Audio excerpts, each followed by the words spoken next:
Ano po ang reaksyon nyo dito po sa mga ibinunyag ng ating Pangulo kahapon? First of all, yung 9,855 flood control projects na amounting to 545 billion, that's an average of 180 billion per annum. Actually, mukhang mababa pa nga yan eh. Kasi yung there are 3 senators who have said that it's much higher. Senator Joel Villanueva said that we're spending over 1 billion per day on flood control projects. Ibig sabihin, 365 billion a year. Then Chis Escudero mentioned something in the papers, over 300 billion. And then former Senator Bong Revilla, when he was chairman of Public Works, sabi over 200 billion.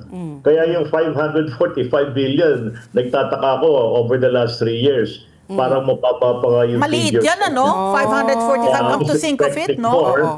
Based on the statements of the 3 senators. Well, so, Sir Ricardo, ito, kanina sabi nga namin ni Ali, yung the President pointed out the mismatch, sabi niya, the top 10 most flood-prone provinces do not get also the bulk of the budget. So, parang kumbaga may discrepancy na po doon. At the same time, meron po nga sinabi rin siya na may yung 5 doon, may region-wide. Kumbaga gumagawa sila sa iba't ibang probinsya sa buong Pilipinas. Paano ho ba gumagana po yun? Dapat ho ba regional lang yung gagawa, yung mga kontratista na yon? Pero kasi may nagsabi po sa akin na may mga AAA ratings na binibigay sa mga kontratista para gumawa ng mga kontratang sa ibang mga probinsya sa buong Pilipinas. How does that work? Are you familiar po with it, Sir Ricardo? First of all, if you look at the list of the provinces, magtataka ka bakit wala yung Laguna doon eh. Walang ano po? Sorry. Laguna is Laguna. Okay. Because Laguna de Bay. Okay, Laguna de Bay is highly silted. So even in the past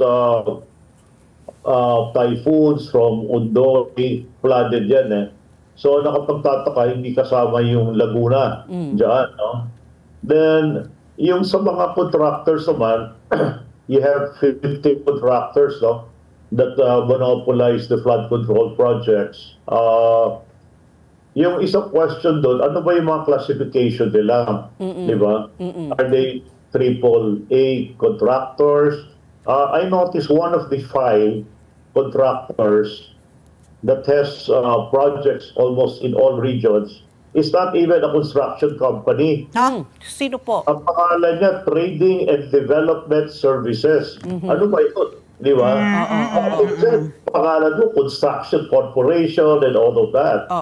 So, the other thing din na nangyayari dyan, ang ginagawa kasi ng DPWH, and it's a practice, yung mga ibang contractors na siyempre favored din ng DPWH na hindi magka-qualify, ginagamit yung license ng mga AAA contractors. AAA contractors, kumikita yan ang walang ginagawa. Kasi basically, hindi naman sila ang gumagawa dyan eh. And that's a practice because I have talked to some contractors of DPWH.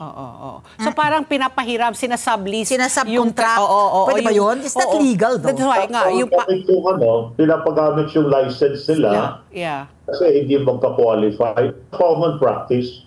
Yung AAA naman na contractor, payag kasi kikita pa rin siya. Sila nang wala silang ginagawa. Okay. So, etong mga merong ilan po dito na mga construction companies na nilagyan na ng parang subplot, like itong Centerways Construction and Development Inc., ang biggest campaign donor daw ni Senate President Chis Escudero.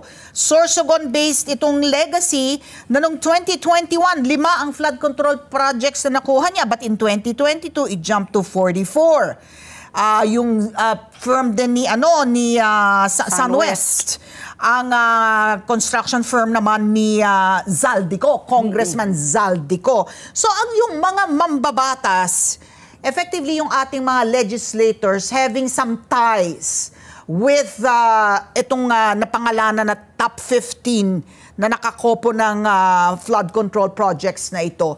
So, at face value, we should not take it at face value. Kailangan mas laliman pa, no? Kung there's nothing, let's say for example, yung biggest campaign donor ni Chis Escudero na nakakuha ng napakaraming flood control projects, awarded contracts, at face value, we should not take it at face value. Kailangan laliman pa natin, hindi ba, na pwedeng wala namang masama doon? O at ganun ba, meron na talagang masama doon?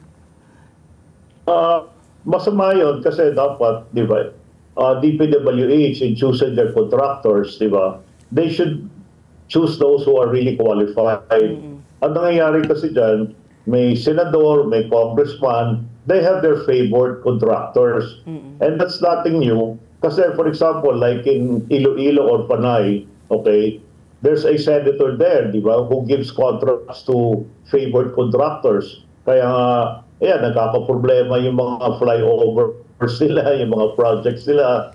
Ayan, yung senator doon, kaibigan niya yung may-ari ng construction company. It's common knowledge in Iloilo. So, that's a common practice. So, when yung senators and congressmen will have their own favored contractor, like even in Carmona, Cavite, you know, the congressman there is known to have his own favored contractor.